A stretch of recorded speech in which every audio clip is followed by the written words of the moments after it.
حاضرین جمعہ، خطبہ مسنونہ کے بعد جو آیات کریمہ میں نے آپ کے سامنے تلاوت کی ہے وہ سورہ کافرون کی آیات ہیں۔ بہت ہی مشہور آیتیں ہیں۔ ان آیتوں کا ترجمہ کرنے سے پہلے میں آپ کے سامنے آپ صلی اللہ علیہ وسلم کی سیرت سے ایک مختصر سی جھلکی آپ کے سامنے پیش کرنا چاہتا ہوں۔ نبی کریم صلی اللہ علیہ وسلم کو جب اللہ تبارک و تعالیٰ کی جانب سے اس بات کا حکم ملا کہ آپ اپنی قوم میں جا کر علل اعلان، کھلے طور پر اعلان کیجئے کہ اے قوم، صرف اور صرف ایک اللہ کی عبادت کرنی ہے، اور اس کے سوا جن کی بھی عبادتیں کی جا رہی ہیں وہ سارے کے سارے جھوٹے معبود ہیں۔ اور اس بات کا، توحید کا اعلان اور اس کی دعوت عام کرنے کی جب حکم دیا گیا، اور آپ صلی اللہ علیہ وسلم نے جب اس اللہ تبارک و تعالیٰ کے حکم پر عمل کرنا شروع کیا تو لوگ اللہ تبارک و تعالیٰ کے دین کی طرف آنے لگے۔ کوئی غلام، کوئی آزاد، کوئی مالدار، کوئی بہت غریب، اللہ کے نبی صلی اللہ علیہ وسلم کی دعوت کو سن کر ان کا میلان ادھر ہونے لگا، لوگ آنے لگے۔ سب سے پہلے تو کافروں نے، مکے کے کفار نے، قریش نے چھوٹی موٹی مخالفت کی، اختلاف کیا، پہلے مذاق اڑایا، پہلے اللہ کے نبی کو کیا کہا؟ شاعر ہے، باتیں بنا رہا ہے، ساحر ہے، جادوگر ہے، لوگوں پہ جادو اور نہ جادو کا نشہ ڈال رہا ہے، کہا کاہن ہے، اور اس طرح کی الگ الگ لقب اور ٹائٹل سے اللہ کے نبی کو پہلے نوازا۔ جہاں جہاں اللہ کے نبی جاتے پیچھے سے آوازیں آتی، لوگوں پاگل ہے، دیوانہ ہے، بک رہا ہے، اس کی باتیں مت سنو، اس کی باتوں پر ایمان نہ لاؤ۔ پھر جس طرح لوگ اللہ کے نبی کی دعوت کو پر لبیک کہتے گئے، ویسے ویسے ان کے اختلاف میں، ان کی مخالفت میں، دشمنی میں اضافہ ہوتا گیا۔ ایک وقت ایسا آیا جب ان لوگوں کو خوف محسوس ہونے لگا کہ شاید اللہ کے نبی کی دعوت اتنی زیادہ ہو جائے کہ ایک وقت آئے گا کہ کہیں محمد صلی اللہ علیہ وسلم مکے پر حکومت نہ کرنے لگے، اتنی جماعت نہ اس کی بڑھ جائے۔ تو ان لوگوں نے مکے کے ایک بہت ہی صاحب اثر، بہت بڑا لیڈر، بہت بڑا مالدار، اس کو عتبہ جس کا نام تھا، اس کو اللہ کے نبی کے پاس بھیجا بات چیت کرنے کے لیے، اور وہ اللہ کے نبی صلی اللہ علیہ وسلم کے پاس آیا۔ یہ بہت ہی مشہور واقعہ ہے سیرت کا، میں زیادہ اس کی تفصیل میں نہیں جاؤں گا، لیکن مختصراً میں آپ کو یہ ضرور بتانا چاہتا ہوں کہ ہوا کیا اور کیسے۔ وہ اللہ کے نبی صلی اللہ علیہ وسلم کے پاس آیا اور اس نے کہا، دیکھو بھتیجے، بات یہ ہے کہ تمہاری قوم نے مجھے تمہارے پاس بھیجا ہے بات چیت کے لیے، اور یہ جس چیز کی دعوت لے کر جو تم چل رہے ہو اس سے انہیں بڑا دکھ پہنچا ہے، بہت اثر ہوا ہے، بہت سارے لوگوں میں اختلاف ہونے لگا ہے۔ کیسے اختلاف؟ بھائی نے ایمان لایا تو بھائی بہنوں میں اختلاف، بیٹے نے ایمان لایا تو باپ سے اختلاف، بیوی نے ایمان لایا تو شوہر سے اختلاف، خاندانوں میں آپس میں اختلاف، ایک ہی خاندان کے اندر مسلمان بھی ہیں اور ان کی مخالفت کرنے والے کفار بھی ہیں۔ یہ ان کو اختلاف اور تفریقہ اور قبیلے میں، خاندان میں پھوٹ ڈالنا محسوس ہوتا تھا۔ تو ان لوگوں نے اللہ کے نبی سے کہا، تو اس نے کہا اللہ کے نبی سے، دیکھ بھتیجے، اگر ان ساری چیزوں سے تیرا مقصد یہ ہے کہ تو مال جمع کرنا چاہتا ہے تو ہم تیرے لیے مال جمع کر دیتے، اچھا خاصا ہم مال تجھے دے دیں گے، پوری قوم مل کر تجھے مال دے دے گی۔ اور اگر اس کے پیچھے، ان ساری چیزوں کے پیچھے تیرا مقصد یہ ہے کہ تو ایک جاہ، منصب، پوسٹ، پوزیشن، مرتبہ چاہتا ہے، ہم تجھے لیڈر بنا دیں گے، حکومت دے دیں گے تجھے۔ اور اگر ان ساری چیزوں کے پیچھے یہ ہے، ایک روایت میں آتا ہے کہ تو اگر چاہے تو نہ صرف ہم تجھے سرداری دیں، بلکہ ہم سب سے خوبصورت عورت بھی جو ہمارے پاس، ہمارے مکے کے اندر ہے، اس سے تیری شادی بھی کرا دیں گے۔ بتا چاہتا کیا ہے تو، ہم وہ کرنے کے لیے تیار ہیں۔ مال کی خواہش ہے، مال دیں گے، لیڈری کی خواہش ہے، سرداری کی خواہش ہے، سرداری دیں گے، جو تو چاہتا ہے ہم وہ تجھے دیں گے۔ اللہ کے نبی صلی اللہ علیہ وسلم نے بہت خاموشی کے ساتھ ساری باتیں سنی، اور بہت ہی ادب کے ساتھ اس کی باتوں کو پورا سننے کے بعد کہا، آپ کہہ چکے؟ اس نے کہا ہاں، اب میری بات سنیے۔ اللہ کے نبی صلی اللہ علیہ وسلم نے قرآن کریم کی سورہ فصلت کی تلاوت کا آغاز کیا۔ تنزیل من الرحمن الرحیم، کتاب فصلت آیاتہ قرآنا عربیا۔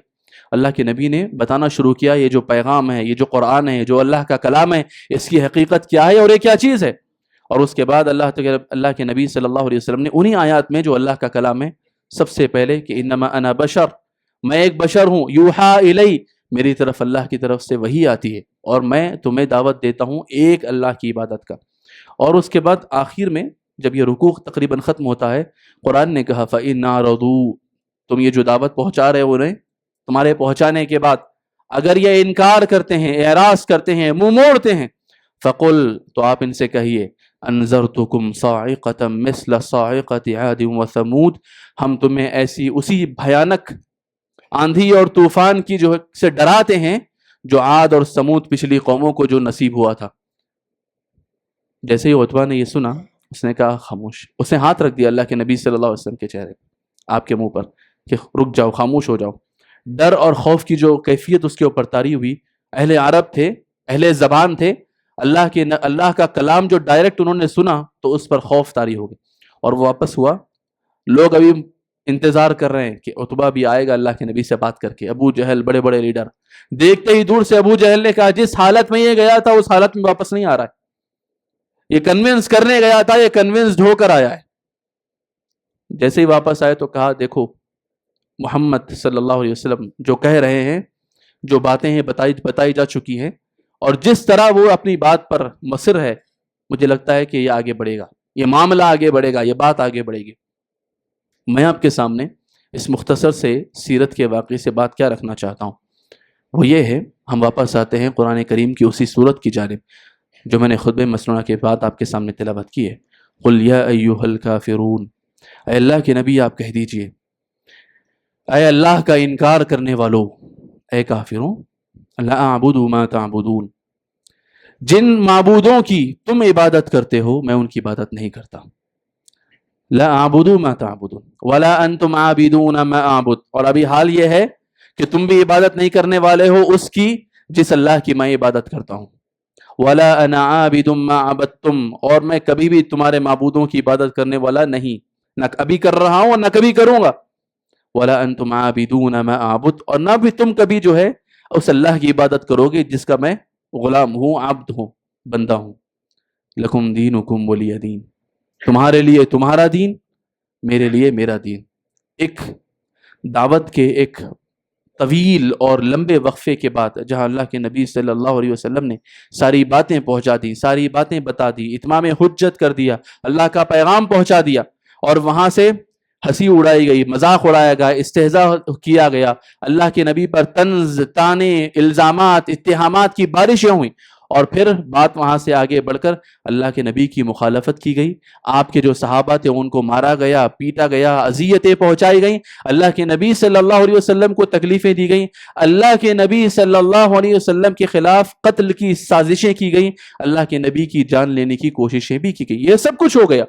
اور اللہ کے نبی صلی اللہ علیہ وسلم پر اللہ کی یہ آیتیں، یہ صورت نازل ہوئی جس میں صاف طور پر ایک اہل ایمان کو، اہل توحید کو، موحد کو، اہل کفر کے سامنے یہ بات رکھنے کی پیشکش کی گئی کہ دیکھو تم ہمارے رب کی عبادت نہیں کرتے، یہ سمجھ جاؤ کہ ہم بھی تمہارے رب کی عبادت نہیں کرتے۔ ہو سکتا ہے کہ تم کبھی کرنا چاہو، ہو سکتا ہے تمہیں مسجد میں آنا اور نماز پڑھنے سے کوئی پرابلم نہ ہو، یا مسلمانوں کی جو شعار ہیں، مسلمانوں کی جو پہچان ہے، تو بھی پہن لینے میں تمہیں کوئی مسئلہ نہ ہو، لیکن تمہیں مسئلہ نہ ہوگا، مسئلہ ہمیں ہے۔ کیوں؟ کیونکہ جس دین کو ہم ماننے والے ہیں، جس رب کے ہم ماننے والے ہیں، اس کی بنیاد ہی توحید ہے، اور توحید کا مطلب یہ ہے کہ سوائے ایک اللہ کے نہ کسی کی عبادت کرنا ہے، نہ کسی کو ماننا ہے، نہ کسی کے سامنے جھکنا ہے، نہ کسی کا سجدہ کرنا ہے، نہ کسی سے امیدیں لگانا ہے، نہ کسی سے حقیقی معنی میں خوف کھانا ہے۔ نقصان ہو یا فائدہ ہو، ہر ایک کا مالک صرف اللہ کو سمجھنا ہے۔ تم شاید کبھی مصالحت میں، کمپرومائز میں، وقتی مطلب کے لیے تم شاید بدل جاؤ، تمہارا سٹینڈ بدل جائے، تمہارا موقف تبدیل ہو جائے، لیکن ایک توحید پرست کا یہ جو موقف ہے، جو سٹینڈ ہے، وہ کبھی بدلنے والا نہیں۔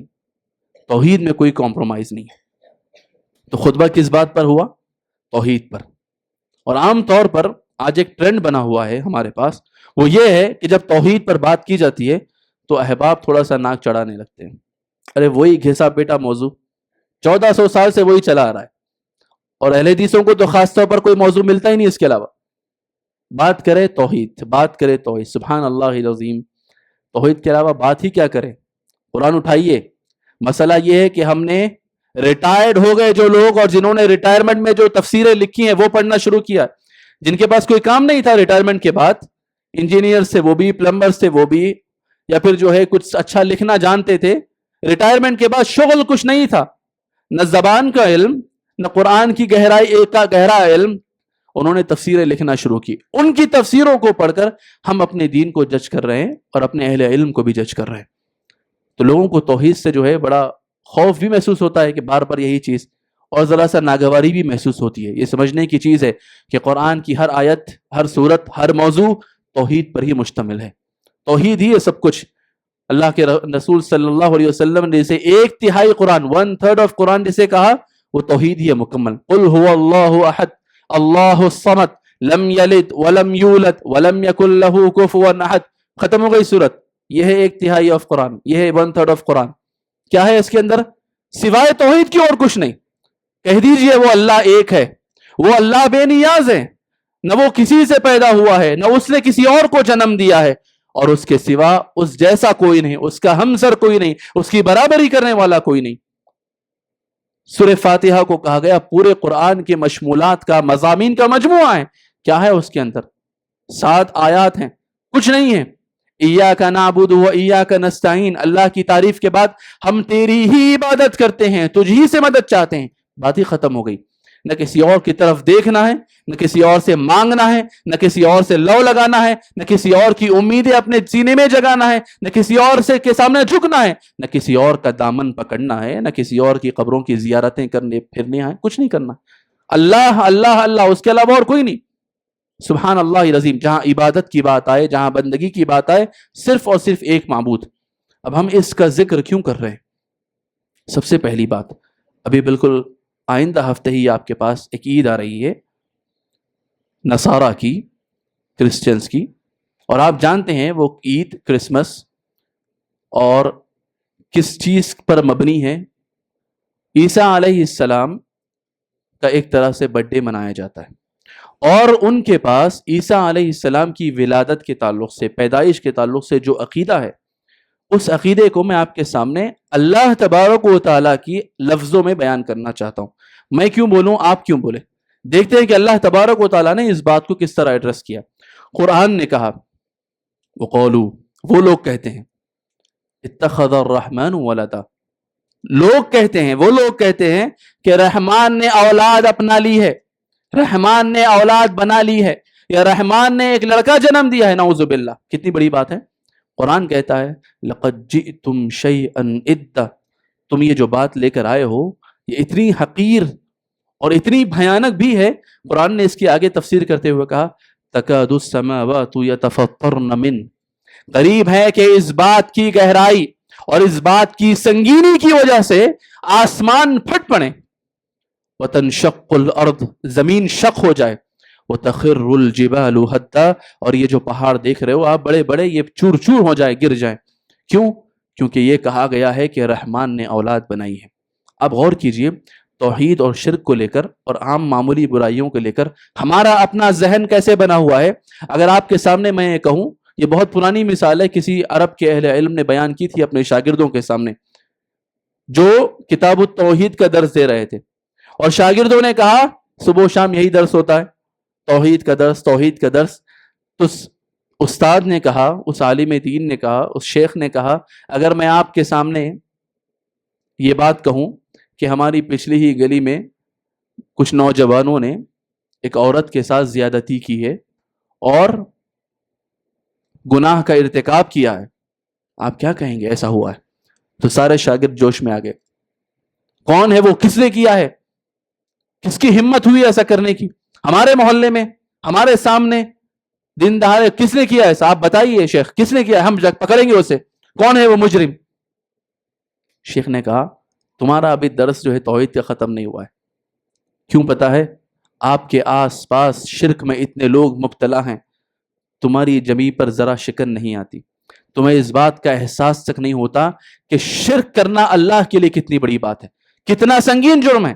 تمہارا ان ایسے جرائم پر حمیت میں آنا، غصے میں آنا اچھی بات ہے، لیکن اس سے بہت سنگین جرم جو ہو رہا ہے کہ لوگ اللہ کے ساتھ کس کس طرح کا شرک کر رہے ہیں، اور اللہ تبارک و تعالیٰ اس جرم کو، اس شرک کو کس طرح بیان کر رہا ہے کہ یہ ایسی بات ہے کہ اس سنگین جرم کی وجہ سے آسمان پھٹ پڑے تو کم ہے، زمین شق ہو جائے تو کم ہے، اور یہ بڑے بڑے پہاڑ زمین پر گر کر چور چور ہو جائیں تو کم ہے، اور مجھ کو اور آپ کو اس بات کا احساس تک ہی نہیں کہ میرے اور آپ کے سامنے یہ سنگین جرم ہو رہے ہیں، میں اور آپ اپنی ہی قوم کو، اپنے ہی لوگوں کو، اپنے ہی ہم وطنوں کو، اور اپنے ہی جیسے آدم کی اولاد کو اس بات کا دعوت بھی نہیں دے پا رہے ہیں کہ ایک اللہ کی عبادت کرو۔ آج تو ہم اتنا ڈیفینسو موڈ میں جا چکے ہیں کہ میں اور آپ یہ بتا بھی نہیں سکتے کہ میرا اور آپ کا دین کیا کہتا ہے۔ توحید سے ہی متصل، یہ تو آئندہ ہفتے کی بات ہے، گزشتہ ہفتہ ہی آپ کو پتا ہے کہ ملک کے پارلیمنٹ میں ایک سیشن ہوا ہے باقاعدہ، جہاں بحث ہوئی ہے وندے ماترم پر۔ میں کوئی سیاسی تبصرہ نہیں کرنا چاہتا، لیکن ہر ایک مسلمان کو یہ پتا ہونا چاہیے کہ اس کو وندے ماترم کہنے میں پرابلم کیا ہے، ایشو ہے کیا آخر۔ لوگ بس کہہ رہے ہیں نہیں ہم نہیں بولیں گے، ہم نہیں بولیں گے۔ کیوں نہیں بولیں گے بھائی؟ نہیں بولیں گے، نہیں بولیں گے، ایسا تھوڑی نہ ہوتا ہے۔ کسی نے بہت پہلے لطیفہ بنایا تھا، لطیفہ بھی بڑا جاہلیت پر مبنی ہے، کہ کسی پٹھان نے کسی غیر مسلم کو پکڑا اور بولا پڑھ کلمہ، اب وہ ڈر کر بولا سر پر تلوار ہے، ٹھیک ہے میں پڑھتا ہوں، کیا ہے کلمہ بولو، تو پٹھان نے بولا وہ مجھے نہیں معلوم، کلمہ پڑھ۔ آج ہمارا حال یہ ہے کہ ہم اپنے دین کو نہیں جانتے، اور دین کی بنیادوں کو نہیں جانتے، دین کے مبادی مسلمات کو نہیں جانتے، جو کہ مجھے اور آپ کو پتہ ہونا چاہیے۔ اگر آپ اپنی بات، جیسے اللہ کے نبی صلی اللہ علیہ وسلم نے مکے کے کافروں کا ایک لیڈر آپ کے پاس آیا، آپ نے اس کی ساری باتیں ٹھنڈے دل سے سنی، نہ آپ نے ٹوکا، نہ آپ نے روکا، نہ آپ نے اختلاف کیا، نہ آپ نے مخالفت کیا، نہ آپ نے ہنگامہ مچایا، کچھ نہیں کیا، اس کی ساری باتیں سنی اچھے سے، پھر اس کو اپنی بات پیش کی اور بتایا دیکھ میرے بھائی بات یہ، اگر ہم بھی اپنے ہم وطنوں کو بتا سکیں کہ دیکھیے ہمیں اپنے ہی وطن، اپنے ہی ملک، اپنے ہی دیش کہ گن گانے میں کوئی مسئلہ نہیں ہے، وہ تو ہم سے اچھا کوئی گا نہیں سکتا، کیونکہ ہمارے پاس سب سے میٹھی زبان ہے، جو آپ کے پاس بھی تھی جو اب چھوڑ چکے ہو آپ، اردو زبان۔ جتنے نغمے، جتنے ترانے، جتنی غزلیں ہم نے کہی ہیں، جتنے اشعار ہم نے کہے، ہم سے اچھا کسی نے نہیں کہا اب تک، اور ہم اور بھی کہہ سکتے ہیں۔ بات سارے جہاں سے اچھا تک تو تھوڑی نا لمیٹڈ ہے، ہم اس سے بھی آگے چاند ستاروں تک پہنچ کر اپنے دیش کی، اپنے مٹی کی جو ہے تعریف کر سکتے ہیں، گن گا سکتے ہیں، اور مسئلہ بھی نہیں ہے، نہ دین نے اسے روکا ہے، نہ اسلام نے اسے روکا ہے۔ دین نے کبھی اس سے، فطرت ہے، ہمارا دین فطرت پر مبنی ہے، اور محبت اپنے وطن کی، اپنے مٹی کی، اپنے جگہ کی، اپنے محلے کی، اپنے گلی کی، اپنے گھر کی، یہاں تک کہ اپنے گھر کی آنگن اور صحن کی وہ خوشبو کی محبت بھی انسان کے اندر فطرتاً موجود ہوتی ہے، جس سے کوئی انکار نہیں کرتا، بلکہ جس مٹی، جس جگہ پر آپ رہتے ہو، اس جگہ پر آپ نے کوئی معاہدہ کیا ہے، اگریمنٹ کیا ہے، تو اس معاہدے کا احترام کرنا اور ان قانونوں کی ہر طرح سے، ان قانونوں کی فرما برداری کرنا اور پیروی کرنا بھی یہ ہمارے دین کا جو ہے ایک اصول ہے۔ خیر، اگر آپ کسی کو سمجھاؤ، یہ بتاؤ کہ ہمیں کبھی بھی یہ کہنے میں کوئی مسئلہ نہیں کہ ہم اپنے دیش سے پیار یا اپنے ملک سے محبت کرتے ہیں، بلکہ مسئلہ اس ایک لفظ سے ہے جس میں وندنا آتا ہے، جس کا مطلب یہ ہے کہ میں جھکتا ہوں، اور سبحان اللہ، بندہ مومن کسی کے سامنے نہیں جھکتا ہے کسی کے سامنے۔ یہی تو ہمارا سب سے اصل مسئلہ ہے، لا الہ الا اللہ۔ ہم کسی کے سامنے، دنیا کی سب سے عظیم شخصیت وہ اللہ کے نبی صلی اللہ علیہ وسلم کی ہے، جس کی حرمت پر، جن کی عزت پر ذرا آنچ آئے تو مسلمان اپنی جان دینے کے لیے تیار ہوتا ہے، ہم ان کے سامنے نہیں جھکتے۔ نہ کبھی کسی نے جھکا ہے، نہ انہوں نے کبھی حکم دیا ہے کہ جھکو، بلکہ حکم صرف یہ ہے کہ ایک اللہ کے سامنے جھکنا ہے۔ جب یہ بات میں اور آپ اچھے طریقے سے سامنے والے کے پاس رکھ دیں اور ساری ایکسپیکٹیشنز وہیں کلیئر ہو جائے تو بات ختم۔ ایک گھنٹے کی، 4 گھنٹے کی تقریریں ہو رہی ہیں، لڑائیاں ہو رہی ہیں، نہیں بولیں گے، کیوں نہیں بولو گے؟ بتاؤ تو صحیح، پتہ ہی نہیں ہے کسی کو، عام لوگوں کو تو نہیں پتہ ہے، بہت ہی ظاہر سی بات ہے، یہ مجھے اور آپ کو پتہ ہونا چاہیے کہ ہم کسی پیر، کسی ملا، کسی مجاہد، کسی امام، کسی اولیاء، کسی ولی، کسی کو نہیں مانتے اس وقت تک جب تک کہ کوئی بھی دین کی مخالفت نہ کرتا ہو۔ ہم اسی بات کو مانیں گے جو اللہ اور اس کے رسول صلی اللہ علیہ وسلم کی شریعت سے میل کھاتی ہو۔ جہاں کسی بھی طرح سے اللہ کے نبی صلی اللہ علیہ وسلم کی شریعت سے بات ٹکرائے گی، ہم کسی کو نہیں مانتے، وہ محلے کا امام کیوں نہ ہو، وقت کا خلیفہ کیوں نہ ہو، ہم نہیں مانتے۔ سمپل سی بات ہے، اور یہ بات مجھے اور آپ کو سمجھنے کی ہے، ایک بات۔ دوسری بات، توحید کی یہ جو دولت میرے اور آپ کے پاس ہے، اس کی اہمیت کو سمجھنے کے لیے آپ دیکھیے سورہ انعام میں اللہ کے نبی اللہ تبارک و تعالیٰ نے 18 نبیوں کا ذکر کیا. وَتِلْكَ حُجَّتُنَا آتَيْنَاهَا إِبْرَاهِيمَ عَلَىٰ قَوْمِهِ نَرْفَعُ دَرَجَاتٍ مَّن نَّشَاءُ إِنَّ رَبَّكَ حَكِيمٌ عَلِيمٌ. کہ ہم نے ابراہیم علیہ السلام کے بارے میں ذکر کیا کہ ہم نے انہیں حجت عطا کی ہے، اور پھر اس کے بعد نوح علیہ السلام کا ذکر ہوا، پھر اس کے بعد اسحاق یعقوب کا ذکر ہوا، نوح علیہ السلام کا ذکر ہوا، اور پھر ساری ذریت کا ذکر ہوا، ایوب، یوسف، موسیٰ، ہارون، وَكَذَلِكَ نَجْزِي الْمُحْسِنِينَ. پھر کہا زکریا، یحییٰ، عیسیٰ، الیاس کل من الصالحین. پھر کہا اسماعیل، یسع، یونس، لوط کلا فضلنا علی العالمین. ہر ایک کی تعریف کر اللہ. ہم اسی طرح نیکوکاروں کو بدلہ دیتے ہیں، ہم اسی طرح ان کو سارے جہانوں پر ہم نے جو ہے برتری عطا کی تھی. وَكُلٌّ مِّنَ الصَّالِحِينَ، ہر ایک نیکوکار تھا، ہر ایک صالح تھا، ہر ایک کی اللہ تبارک و تعالیٰ نے تعریف بیان کی. 18 نبیوں کا ایک ہی سیاق میں ذکر کر کے فرمایا ذَلِكَ هُدَى اللَّهِ يَهْدِي بِهِ مَن يَشَاءُ. یہ اللہ کی ہدایت ہے، جسے اللہ چاہتا ہے اسے ہی دیتا ہے. اس کے بعد کہا وَلَوْ أَشْرَكُوا. یہ جن نبیوں کی تعریفیں ہو رہی ہیں، یہ جن نبیوں کا ذکر ہو رہا ہے، وَلَوْ أَشْرَكُوا، اگر یہ بھی کسی بھی طرح شرک میں مبتلا ہوتے، کسی بھی طرح شرک میں ملوث ہو جاتے، کسی بھی طرح شرک میں انوالوڈ ہو جاتے، ذرا سا بھی ان کے اعمال میں شرک کی آمیزش یا ملاوٹ ہو جاتی، لَحَبِطَ عَنْهُمْ مَا كَانُوا يَعْمَلُونَ. اللہ تبارک و تعالیٰ کہہ رہا ہے ان نبیوں کے اعمال غارت ہو جاتے، ان نبیوں کی نیکیاں بھی غارت ہو جاتی، برباد ہو جاتی. تو بچا کیا پھر؟ میرے اور آپ کے سمجھنے کے لیے سب سے زیادہ ضروری یہ ہے کہ توحید اولاً و آخرہ، توحید سب سے پہلی چیز، سب سے آخری چیز. دنیا بھر کی نیکیاں اگر انسان کر لے اور اگر توحید میں خلل ہے، شرک کی ملاوٹ ہے، معاملہ گیا. اور دنیا بھر کے گناہ کیوں نہ ہو، توحید میں فساد نہیں ہے، توحید بچی ہوئی ہے صحیح سالم، اللہ کی رحمت سے امید ہے کہ اللہ تبارک و تعالیٰ باقی ساری چیزوں کو معاف کرے، یا سارے گناہوں کا بدلہ چکانے کے بعد کم از کم جنت میں واپسی کا راستہ باقی ہے. کیوں؟ کیونکہ توحید ابھی باقی ہے. تو مجھے اور آپ کو یہ چیز سمجھنا ہوگا کہ سب سے پہلی بات، توحید ہمارا نعرہ ہے، توحید ہماری بنیاد ہے، توحید ہمارا پیغام ہے، توحید ہمارے لیے سب کچھ ہے. توحید ہی ہمارا موٹو، توحید ہی ہمارا سلوگن، توحید ہمارا شعار، توحید ہماری پہچان، توحید ہماری آئیڈینٹی، اور توحید ہی سب کچھ ہے. اسی لیے لا الہ الا اللہ اور اشہد ان لا الہ الا اللہ ہمارا کلمہ ٹھہرا ہے. یہ مجھے اور آپ کو سمجھنا ہے. جب میں اور آپ سمجھ جائیں گے اس بات کو آگے پہنچانا ہے. کیوں؟ کیونکہ میرے اور آپ پر سب سے بڑی ذمہ داری یہ ہے کہ ہم اپنے آس پاس جتنے غیر مسلم رہتے ہیں، آپ دیکھیے قرآن اٹھا کر ہم دوسری قوموں کو دوسری قوم سمجھتے ہیں. سب سے بڑا مسئلہ تو یہی ہے. دوسری بات، ہم لوگوں کو غیر مسلموں کا مذاق بھی اڑاتے ہیں. ہم نے ان کے نام رکھے ہوئے ہیں جو دعوتی نقطہ نظر سے سب سے بڑا جرم ہے. آپ قرآن اٹھا کر دیکھیے، چاہے وہ ہود علیہ السلام، چاہے وہ نوح علیہ السلام ہو، چاہے وہ لوط علیہ السلام ہو، ہر ایک نے اپنی کافر قوم کے پاس جب گئے تو ان کو کس طرح مخاطب کیا؟ یا قومی، یا قومی، یا قومی، اے میری قوم، اے میری قوم، اے میری قوم کے لوگوں. یہ ہے ناصحانہ اور خیر خواہانہ انداز جو مجھ کو اور آپ کو اپنانا ہے اپنے اندر.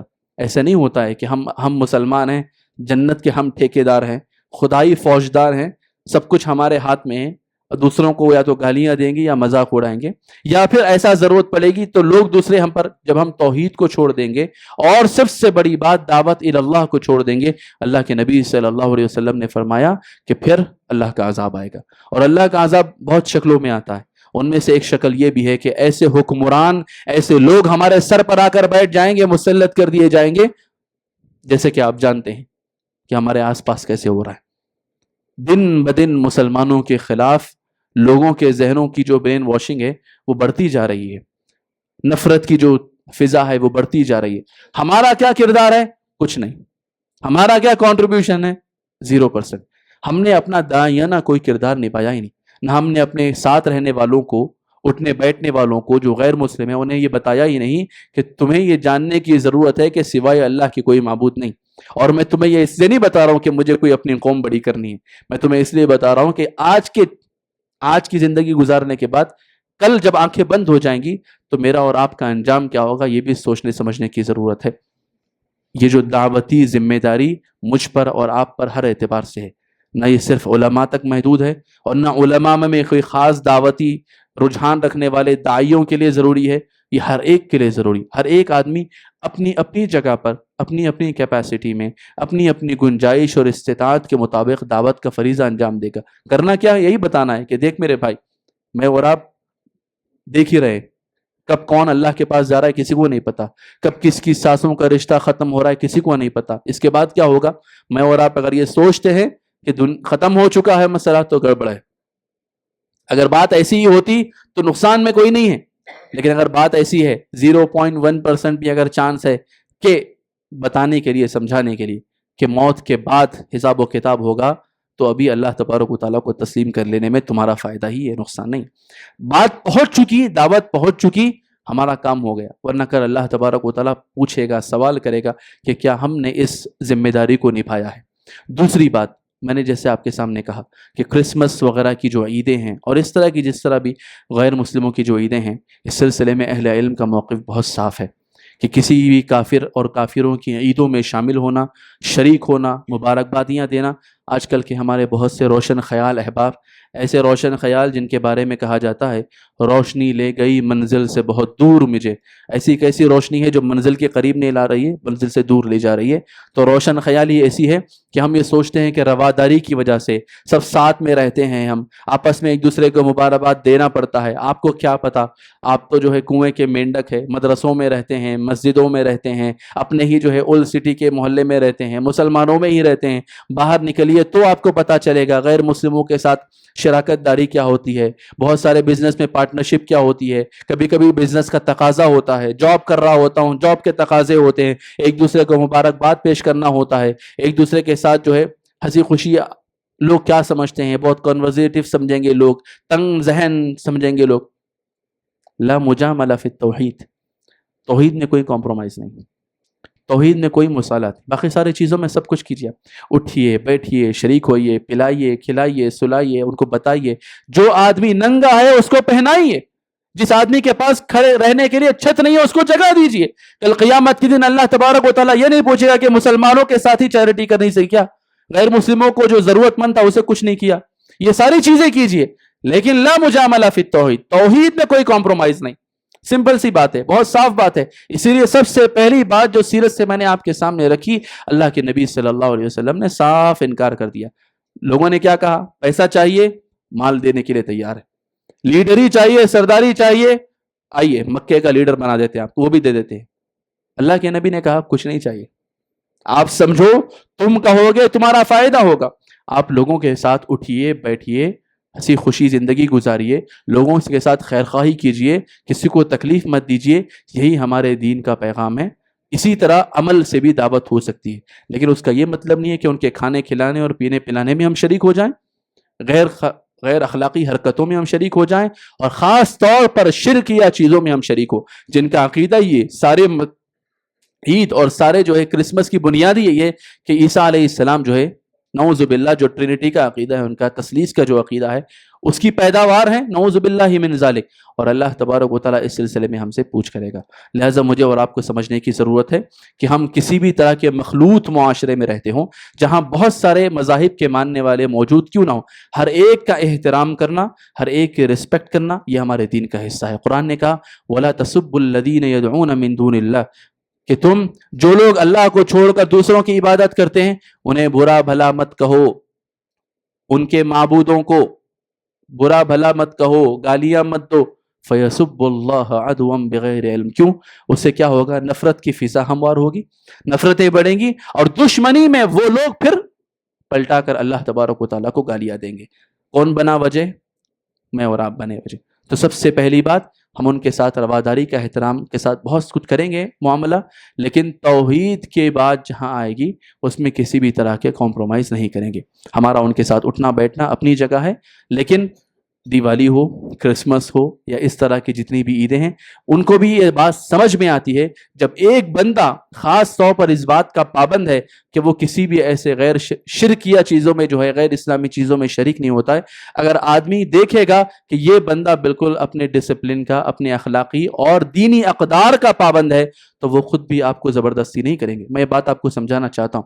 جو لوگ یہ ایکسکیوز دیتے ہیں، جو یہ لوگ بہانہ بناتے ہیں، جو عذر پیش کرتے ہیں کہ ہمیں سب کے ساتھ رہنا پڑتا ہے تو پھر ہمیں جو ہے یہ ایکسچینج کرنا پڑتا ہے مبارکبادیوں کا، تحفے تحائف کا، لین دین کا، یہ صرف لنگڑا لولا بہانہ ہے جو چل نہیں سکتا، کیونکہ پریکٹیکل ورلڈ میں یہ ساری چیزیں ہو رہی ہیں. ہم خود بھی ایسے احباب کے ساتھ رہتے ہیں غیر مسلموں کے، جن کا روزانہ کا اٹھنا بیٹھنا ہے، جن کے ساتھ کام کاج ہوتا ہے اور جن کے ساتھ بہت اچھے تعلقات ہیں، لیکن کبھی بھی یہاں تک کہ کسی گروپ میں بھی ہم نے یہ میسج فارورڈ نہیں کیا ہے. جب سارے لوگ میسج کی باڑھ آئی ہوئی ہوتی ہے، فلڈڈ ہوتا ہے پورا گروپ، ہم اس وقت یہ نہیں کہتے کسی کو کہ ہیپی فلاں اور ہیپی فلاں، ضرورت بھی نہیں ہے. اس کے بغیر ہم بہت سارے اچھے کام کر سکتے ہیں، ہے نا. ضروری ہے کہ زبان سے ہیپی فلاں اور ہیپی فلاں کہیں تو ہی بہت اچھے تعلقات بنے؟ نہیں. مجھ کو اور آپ کو ایک بارڈر، ایک سرحد کھینچنی ہوگی کہ یہ توحید کا جو دائرہ ہے ہم اس کے اندر کسی کو آنے نہیں دیں گے. توحید میں کسی بھی قسم کا خلل آپ سمجھیے کہ اللہ تبارک و تعالیٰ کی ناراضگی ہے. اسی لیے میں نے خاص طور پر وہ آیتیں پڑھی جس میں اللہ تبارک و تعالیٰ نے بالکل تکاد السماوات یتفطرن منہ، بالکل ایک ایسے انداز میں بات رکھی ہے کہ سب کے لیے کلیئر ہو جائے، سب کے لیے صاف ہو جائے کہ توحید کے معاملے میں کسی قسم کا خلل برداشت نہیں ہوگا. اور یہ میرے اور آپ کے لیے بہت زیادہ ضروری ہے. دوسری بات جو میں نے شروع میں کہی تھی کہ توحید کی بات سن کر بہت سارے احباب کئی مرتبہ ناگواری کا اظہار کرتے ہیں. آپ یہ سمجھنے کی کوشش کیجئے توحید ہی سب کچھ ہے. اگر توحید کو چھوڑ کر میں آپ کے سامنے ہزار سنتیں، میٹھی میٹھی باتیں کروں، کوئی فائدہ نہیں ہے اگر میری اور آپ کی توحید میں خلل آتا ہے. آج آپ سوشل میڈیا کے اسکالرس کو سنیں گے، اسمائل اٹ سننا سے لے کر بہت ہی میٹھی میٹھی سنتیں آپ کو اور ایٹیکیٹس بتائے جائیں گے. کوئی فائدہ نہیں اگر توحید میں خلل ہے. ذرا برابر بھی اگر فائدہ نہیں ہوگا اگر شرک کی ذرا برابر بھی آمیزش ہوگی، سمجھیے اچھے سے. اور اگر آدمی توحید پر صحیح ہے تو ہر چھوٹی بڑی نیکی ہمارے جو ہے بینک بیلنس میں اضافہ کر رہی ہے اور ہم اللہ تبارک و تعالیٰ کے پاس وہ کاؤنٹ ہو رہی ہے. لہٰذا مجھے اور آپ کو سمجھنے کی ضرورت ہے توحید اولاً و آخرہ. توحید ہی ہماری شروعات ہے اور انشاءاللہ اللہ سے دعا کرتے ہیں کہ ہماری سانسوں کا جب اختتام ہو، ہماری زندگی کی جب آخری شام یا آخری صبح ہو، آخری پہر ہو، تو اللہ تبارک و تعالیٰ میرا اور آپ کا خاتمہ توحید پر کرے. اور اللہ سے دعا یہ بھی ہے کہ ہم اپنے بچوں کو توحید پر، اللہ تبارک و تعالیٰ کی توحید پر، وحدانیت پر بڑا کریں، ان کی پرورش کریں، تاکہ ہم جب چلے جائیں تو کلمہ لا الہ الا اللہ کا جھنڈا بلند رہے، ان کے سینوں میں بلند رہے. اور بات اس سے انشاءاللہ آگے بڑھے گی. کس طرح اس طرح کے توحید کی تعلیم بھی آگے بڑھتی جائے گی. اللہ سے دعا ہے کہ اللہ تبارک و تعالیٰ کہنے سننے سے زیادہ عمل کرنے کی توفیق نصیب فرمائے. توحید کی جو نعمت ہے، جو دولت ہے، اللہ تبارک و تعالیٰ اس کی ہمیں حفاظت کرنے کی توفیق نصیب فرمائے. اور جو ہماری دعوت کی ذمہ داری ہم سب کے سروں پر ہے، اسے ہمیں اللہ تبارک و تعالیٰ عہدہ برا ہونے کی توفیق بھی نصیب فرمائے. جہاں کہیں بھی مسلمان پریشان حال ہیں، اللہ تبارک و تعالیٰ ہر ایک کی مدد فرمائے اور تمام اسلام دشمنوں کی اللہ تبارک و تعالیٰ اپنے حساب سے ان کا فیصلہ فرمائے اور ان کے لیے اپنا امر، اپنا حکم جاری فرمائے. بارک اللہ لنا ولکم فی القرآن العظیم ونفعنا وإياكم بما فيه من الآيات والذكر الحكيم إنه تعالى جواد كريم ملك بر رؤوف رحيم ورب حليم.